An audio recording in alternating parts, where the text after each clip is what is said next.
اللهم صل على محمد النبي الأمي وعلى آله وسلم تسليما. بسم الله الرحمن الرحيم. الحمد لله رب العالمین.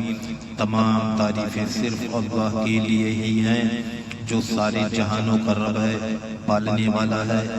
وہ میرا اللہ، ہم سب کا اللہ، پوری کائنات کا اللہ، سارے انسانوں جناتوں کا اللہ، ہر شے کا اللہ ایک ہے. وہ اکیلا ہے، اس کا کوئی شریک نہیں.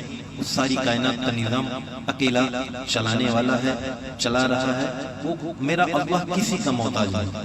آج اللہ کا کتنا بڑا احسان ہے میرے ایمان والے بھائیوں بہنوں کہ اللہ تبارک تعالیٰ نے تاجدار مدینہ حضرت محمد مصطفیٰ صلی اللہ علیہ وسلم کا امتی بنایا. یہ بڑا فضل ہے، بڑا احسان ہے. یہ بات کو بہت غور سے سننا، پورا سننا ہے. یہ ہماری آپ کی بات نہیں ہے، دین اسلام کی بات. ایک حدیث میں آیا ہے کہ جو شخص نماز کا اہتمام کرتا ہے، حق تعالی شان کو 5 طرح سے اس کا اکرام و اعزاز فرماتے ہیں. یہ اللہ کا کتنا بڑا احسان ہے میرے بھائیوں بہنوں. ذرا غور سے سنیں. ایک یہ کہ اس پر سے رزق کی تنگی ہٹا دی جاتی ہے. یہ 5 وقت اگر ہم پابندی کے ساتھ نماز پڑھیں گے تو اللہ ہماری سب سے پہلے روزی کی تنگی دور کر دے گا. جو آج پوری امت مسلمہ پریشان ہے، ہر انسان پریشان ہے روزی کے لیے. سوچو، آج روزی کے پیچھے ہم جھوٹ بھی بولتے ہیں، نماز بھی چھوڑ دیتے ہیں، وقت پر نہیں پڑھتے. سوچو، اگر وقت پر نماز پڑھیں گے تو اللہ تبارک تعالی رزق کی تنگی دور کر دے گا. تو نماز کا اہتمام کریں. دوسرے یہاں آداب قبر ہٹا دیا جائے. قبر جو ہے بہت بھیانک چیز ہے، یہ ہلکے منا لیں. دنیا میں ہم مر کے چلے گئے، پتہ نہیں کتنے دن بچا ہوا، کتنی سانسیں بچی ہوئی، معلوم نہیں کہ 1 سال رہنا پڑے، 2 سال، 50-60 سال زندگی، حد 100 سال یا اس سے اوپر بس. لیکن قبر میں ہمیں لاکھوں سال رہنا پڑے، کروڑوں سال رہنا پڑے. وہاں کی کیا تیاری کی ہے ہم آپ؟ ذرا غور کریں. وہاں کی تیاری اصل ہے. یہ نماز کے اہتمام پر اللہ تبارک تعالیٰ کا وعدہ ہے، عذاب قبر ہٹا دے گا.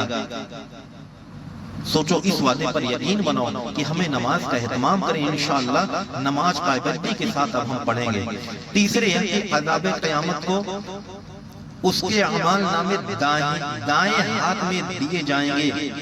سوچو ذرا کہ جن کے ہاتھ میں اعمال نامہ داہنے ہاتھ میں مل جائے وہ بہت خوش ہوں گے، لوگوں کو دکھاتے پھریں گے، میں کامیاب ہو گیا، میں کامیاب ہو گیا. اور جن کے الٹے ہاتھ میں دیے جائیں گے وہ کہے گا میں تباہ اور برباد ہو گیا. سوچو ذرا میرے ایمان والے بھائیوں بہنوں، تھوڑا اپنے گریبان میں جھانک کر دیکھیں تو ہم اپنے بچیوں کو نماز سکھائیں اور ان کو اہتمام کرنے والا بنائیں. جب بھی اللہ اکبر ہو اس وقت سارے کام کو چھوڑ دیں. چاہے کھانا پک رہا ہو، چائے پک رہی ہو، مہمان کے لیے کچھ بن رہا ہو، سب گھروں میں مائیں بہنیں کام کو چھوڑ کر کے اللہ کی طرف رجوع ہو جائیں. ایک وقت بنا لیں کہ اذان اتنے ٹائم ہوتی ہے، معلوم کر لیں اور اس سے پہلے وضو بنا کر تیار ہو. اللہ سارے مسئلے حل کرے گا. ہمارا یقین ہو، ہمارا آپ کا یقین ہو اللہ پر. سوچو. اور چوتھے کیا؟ پل صراط پر سے بجلی کی طرح ہم گزر جائیں گے. یہ اللہ آسان کرے گا. جو ہم بارہا سنتے ہیں 1500 سال کا راستہ ہے، جہنم پہ بچھایا گیا ہے، تلوار سے زیادہ تیز، بال سے زیادہ باریک ہے.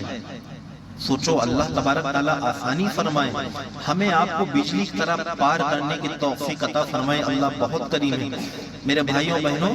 اللہ کا وعدہ حق ہے، سچ ہے. بہت کریم رب ہے جو ماں سے زیادہ پیار کرنے والا ہو، باپ سے زیادہ سایہ دینے والا ہو، ہماری آپ کی حفاظت کرنے والا ہو. سوچو، اور رب کے وعدے پر ہم کتنا اترتے ہیں. کیا ہم اللہ پر سخت صبح نعوذ باللہ کرنا چاہیے؟ یہ اللہ کا وعدہ ہے. اللہ بہت کریم ہے. اللہ کے وعدے پر اترے میرے ایمان والے بھائیوں بہنوں. جس نے بھی کلمہ پڑھا ہے ہم وقت پر ایمان 24 گھنٹے فرض ہے، نماز 5 وقت پر فرض ہے، تو ہمیں پڑھنا ہے اور نماز کو پابندی کے ساتھ پڑھنا ہے۔ پانچواں یہ ہے کہ حساب سے محفوظ رہیں گے، حساب سے محفوظ رہیں گے۔ اللہ نے پوچھ لیا ایک گھوٹ پانی کے لیے یا 1 روپے کا سوال کر لیا، کسی چیز کا اللہ نے پوچھ لیا ہم تباہ اور برباد ہو جائیں گے، کوئی ہمارے پاس نہیں بچے گا، وہاں کوئی کام آنے والا نہیں ہوگا، نہ بھائی نہ باپ نہ ماں باپ نہ بھائی بہن نہ خاندان، کوئی بھی وہاں نہ اولاد، کوئی کام آنے والا نہیں۔ میدان محشر میں میرے ایمان والے بھائیوں بہنوں کوئی پوچھے گا ہی نہیں، یہ سب دکھاوا ہے۔ یہاں پر موت کا ایک جھٹکا لگتے ہی تب پتہ چل جائے گا کہ ہمیں کون کتنا خیال رکھتا ہے۔ سوچو ہمیں قبر میں جانا ہے، قبر میں تنہا رہنا، وہاں کوئی عذاب نہ ہو، کوئی عذاب نہ ہو، صرف ہمیں زندہ کر کے بیٹھا دیا جائے، ہم کیا کریں گے وہاں پر؟ اب آنکھیں نہیں کھولیں گے، کب کھولیں گے ہم؟ امت مسلمان آج ہر وقت پریشان ہے، حال ہے، اللہ کی مدد کیوں نہیں آ رہی؟ آج ہمارے آپ کی دلوں سے نہ ایمان کی حقیقت ہے، نہ نماز کی حقیقت ہے، نہ قرآن کی حقیقت ہے، کسی چیز کی نہیں۔ میرے بھائیوں بہنوں معافی کے ساتھ کہوں گا اگر یہ ہوتا تو آج یہ ہمارا آپ کا حال نہ ہوتا۔ ہم قرآن کو مانتے ہیں، قرآن کی نہیں مانتے، اپنے نبی کو مانتے ہیں، نبی کی جتنی باتیں کہی گئی کہ ہم اس پر عمل کرتے ہیں۔ اللہ نے قرآن کے ذریعے جو ہم کو باتیں بتائی ہیں، ہم قرآن کو مانتے ہیں، الحمدللہ اللہ کا کلام ہے، لیکن قرآن کی جتنی بھی اللہ تبارک تعالیٰ نے جو باتیں بتائی ہم کو، ہم کتنا عمل کرتے ہیں اس پر؟ دھوکہ لگا ہوا ہے دنیا کا، ہمیں کچھ نہیں ہے میرے پاس۔ آج امت مسلمہ خالی ہے، تو اپنے آپ کو نماز پر لائیں۔ نماز اگر یہ امت مسلمہ نماز پابندی کے ساتھ اگر پڑھنا شروع کر دے، لوگوں کو ہدایت ملنا شروع ہو جائے گی۔ آج اہتمام ہے نبی کی سنت پر، ہم کتنا عمل کر رہے ہیں، داڑھی کتنا ہم رکھ رہے ہیں۔ آج ہمارا آپ کا لباس جو ہو چکا یہودی اور عیسائی کی طرح، پورا عمل خالی ہم نے کر دیا اور مدد چاہتے ہیں اللہ سے۔ میں معافی کے ساتھ کہوں گا کہ میرے ایمان والے بھائیوں بہنوں بڑے درد سے کہہ رہا ہوں، یہ ہمارا ایک پروار ہے، امت مسلمہ ہمارا ایک پروار ہے، ہمارا ایک گھر ہے، ہمیں درد ہے، اسی وجہ سے ہمیں پیغام کو پہنچانا چاہتے ہیں۔ میری مائیں بہنیں گھر میں چھوٹے چھوٹے بچوں کو نماز کی تعلیم دو، نماز کا اہتمام کرنے والا بناؤ، سنت طریقے لباس نبی پاک صلی اللہ علیہ وسلم کا چھوٹے چھوٹے بچوں کو ڈالنا شروع کرواؤ، مدرسے میں اپنے بچوں کو داخلہ کرواؤ، تاکہ ہمارے مرنے پر، آپ کے مرنے پر اولادیں جو ہے وہ نماز جنازہ پڑھائیں، قبر میں اتاریں۔ آج بڑے بڑے مسائل تو یہ ہیں، روزی کے پیچھے بھاگ رہے ہیں، نماز کو چھوڑ رہے ہیں، جھوٹ بول رہے ہیں، غیبت کر رہے ہیں، اللہ اور رسول کی نافرمانی کر رہے ہیں، قرآن پاک کی نافرمانی کر رہے ہیں، صرف روزی کے لیے۔ ہمیں قبر میں جائیں گے، کیا سوال کا جواب دیں گے وہاں پر؟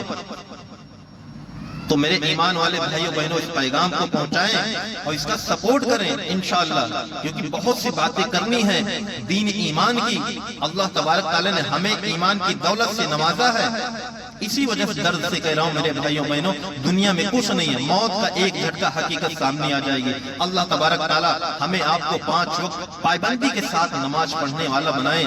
امت مسلمہ پر اللہ تبارک تعالیٰ اپنا فضل اپنا کرم فرمائے، حضرت محمد صلی اللہ علیہ وسلم سے سچی پکی محبت عطا فرمائے، نبی کے طریقے زندگی گزارنے والا بنائے۔ آمین ثم آمین۔ کہنے سننے میں جو غلطی ہو اے میرے رب ہمیں معاف فرمائے، آمین۔